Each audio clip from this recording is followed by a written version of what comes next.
বেআইনিভাবে গাছ কাটার অভিযোগ শাসক দলের বিরুদ্ধে, মিথ্যে অভিযোগ দাবি শাসক দলের।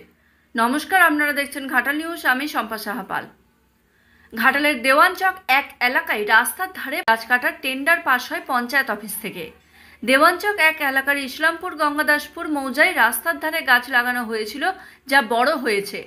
বেশ কয়েকদিন ধরে সেই গাছ কাটা চলছিল, কিন্তু পাশেই মোহনপুর গ্রাম পঞ্চায়েতের বেলসোর গ্রাম। ওই গ্রামের বিজেপির পঞ্চায়েত সদস্য অভিযোগ করেন, বেলসোর গ্রামের গাছ বেআইনিভাবে কেটে নিচ্ছে দেওয়ানচক এক পঞ্চায়েত, যা টেন্ডার বহির্ভূত। তিনি বলেন, যেখানে বারবার গাছ লাগানোর বার্তা দেওয়া হচ্ছে, সেই জায়গায় একসাথে এত গাছ কেটে নেওয়াটাই বেআইনি। তিনি বলেন, বিডিও অফিসে এবং ফরেস্ট রেঞ্জার অফিসে তিনি অভিযোগ জানিয়েছেন এবং তদন্তের দাবি করেছেন। তবে শাসক প্রতিনিধিদের দাবি যে গাছগুলিতে নাম্বারিং আগে থেকেই করা হয়েছিল। টেন্ডার হওয়ার পর আবার তারা আমিন ডেকে জায়গা মাপ করে গাছ কাটার কাজ শুরু করেছেন।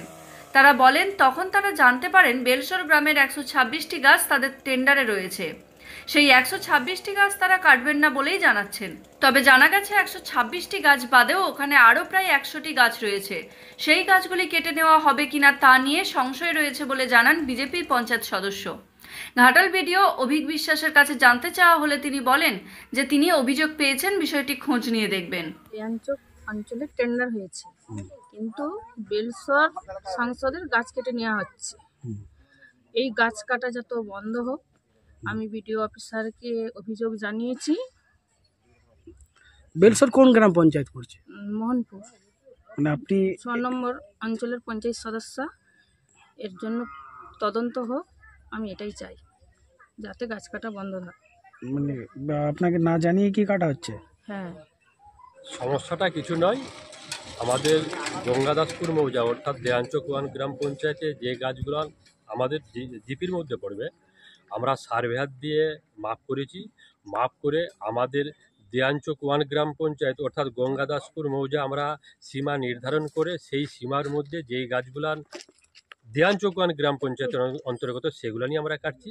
আর যে গাছগুলো বেল শহর অর্থাৎ মোহনপুর গ্রাম পঞ্চায়েতের অন্তর্গত সেগুলো রেখে দিয়ে আমরা কাটছি। আমরা এই সীমাটা আমরা আমাদের সার্ভেয়ার দিয়ে মাপ করে নির্দিষ্টভাবে আমরা জেনে সেই গাছ রেখে দিয়ে আমরা কাটছি।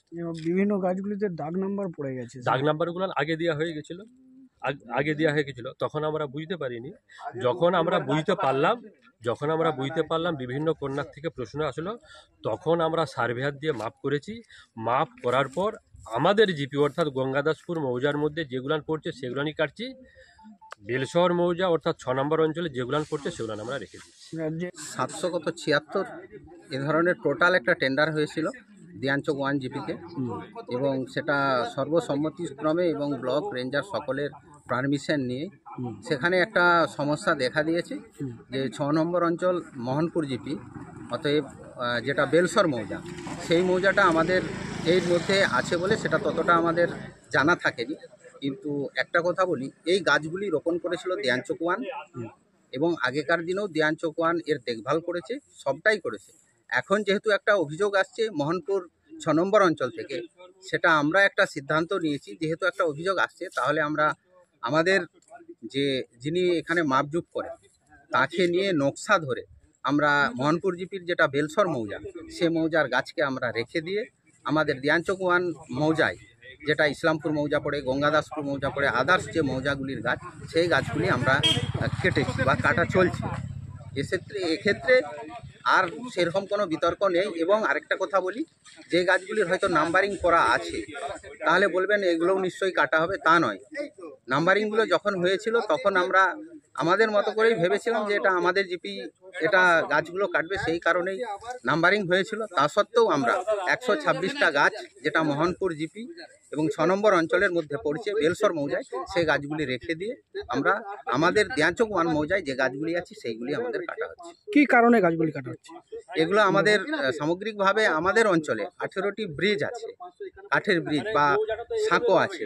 এই বন্যার কারণে সেই ব্রিজগুলি অচল অবস্থা হয়ে পড়ে আছে, মানুষের যাতায়াতের খুবই সমস্যা। সেইগুলি যাতে আমরা রিপেয়ারিং করতে পারি, এই অর্থ দিয়ে সেইগুলি সাধারণ মানুষের পরিষেবা দেওয়া যায়, সেই জন্যই আমরা এই উদ্যোগটা নিয়েছি।